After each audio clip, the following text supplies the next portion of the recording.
پاری پور جیل کې عمر 73 کې نو دې اختر راغی وړو کې اختر دې قیدیانو پسې کورنا چا پسې وریجې رااله چا پسې سر رااله چا پسې سر رااله مونږ کې یو مرګره هغه پسې چرګان رااله الګ غوړو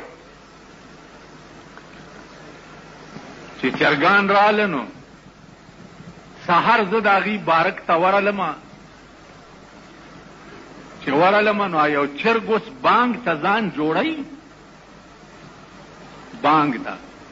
خو چې داسې آواز غوندې آواز دې وځي او وروستو نه یې باد وځي نو ما هغه ملګرو ته ویل چې هلکه دا چرګ خو ناجوړه دی حلالې کوي هغې اوس خاندي چې خاندي نو ما ته مال ولې غلطه خبره مې وکړه چې ناجوړه دی حلالې کوي ویل ناجوړه نه دی مونږ سره یو سړی و چې ډېر ټوکي و د دې چارسدې و ډېر ټوکي و دې چرګ چېرته د شپې بانګونه وي نو هغه یې خوب ته نه پرېښود نو هغه تیلو بوتل راغستی دی او دې چرګ له یې وروستو دا د لوی او دسمات یې ځای غوړ کړی دی نو چرګ به چې زور ځان له کولو نو وروستو به ترې باد وته اوس به ځان ته خیال کوئ چې هغه د چرګونو نه دي که نه دي ما ته وی چې دته بیګا فلانی خان دا چل کړی دی مالخا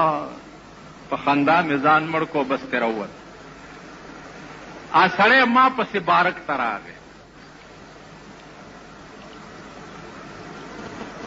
چې راغی ما ته مولانا ویلې ها ویلې دا ستا ملګری نه دی دا مولا نو مونږ 4 مولیانو په جیل کې او 400 را سره نور قیدیان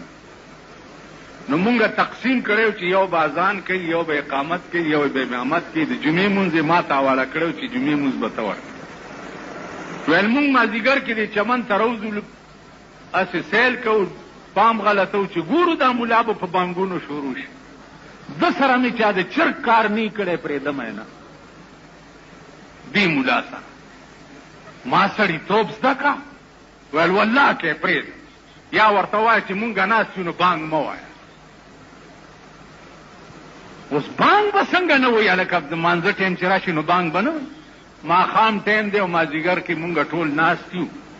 په دې کې چې دا امام صاحب داسې ودرېدو چې غوږونو ته یې ګوتې کړې دې سړي څادر لاندې پټ د تیلو بوتل راوړی او ده ته یې مخامخ ودرول چې ویې درول هغه چې داسې بوتل ته وکته اذان یې په ځای پرېښو منډه یې کړه چې منډه یې کړه څه چلو شو شاه صاحب ویل تیلو بوتل نه ګورئ دی ښه موږ دا د چرګ کار ما سره هم کوي نیمه ګنټه مونږ مونځ نه شو کولی خیال هم راغی نو خبره دا ده چې دا ډېر پوه حکومت دی څوک چې اذان له ځان جوړ کړي وروستو نه ورته په تیلو دا خاص ځای غوړ کړي یو ګیدړ په پټي کې ګرځېده ګیدړ نو یو کاغذ یې ولیدو چې اخبار پاڼه وه د بېنظیرې فوټو پې ګیدړ راوچت کو چې او پرمټ راته ملاو شو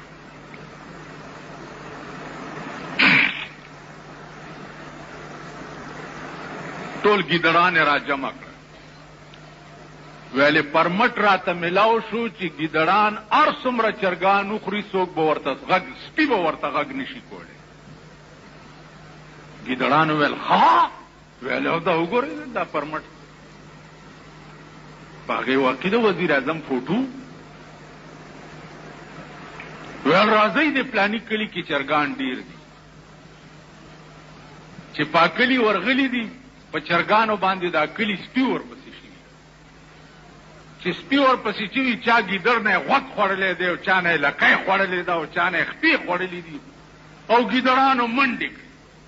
چې منډې کړې راله دې مشر ګیدړ ته چې ستا کور روان شه تا خو ویل چې ما ته پرمټ میلاو دی که نه سپي به غږ نه کوي ویل خدای دې بنیاد وباسي د دې کلي سپي بې وقوف دي پرمټ نه پېژني زمری اورزه ګیدړ او میلو راوغوخته چې راشي رورولي جوړو میټینګ ده اغي چرال زمری ورته وي چې خبره دادا چې ښکار بکاو دینه پس خو په اتفاق ښکار بکاو خو په اتفاق به کو ګیدړو میلووي چې بادشاہ د زنګل چې مونږ سره اتفاق کوي مونږ نور د خدای څخه غواړو صاحب بل وځي چې غرته تلی دي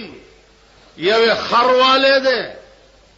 یو وسای والده یو خرگوش والده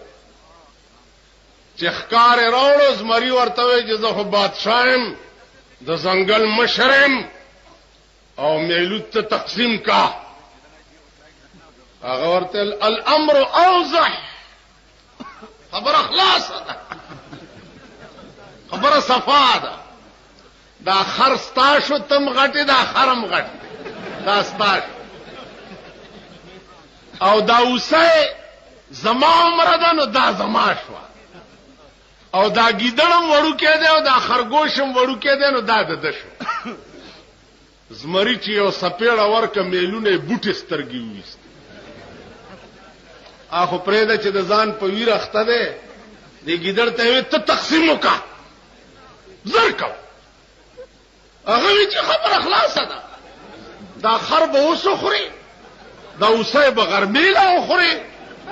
او دا خرگوش په دې د مازیګر چایش زمری ورته شاباس داغه سي تقسیم خلق کوي او په ایمان وای چې دا تقسیم دې زده کړه کم ځای هغه ویجی استاد مې پکې نشته دا تقسیم مې د میلو د سترګو نه زده کړ ا میلو د خدای به وقوفو د ځاني سای پکې ویلا سترګې وته اوس کما ویلې چې یو پاوتی کبه پکې زمو خورم زما د سرم خطر وا او ما وی چې راشه د ارڅ د دک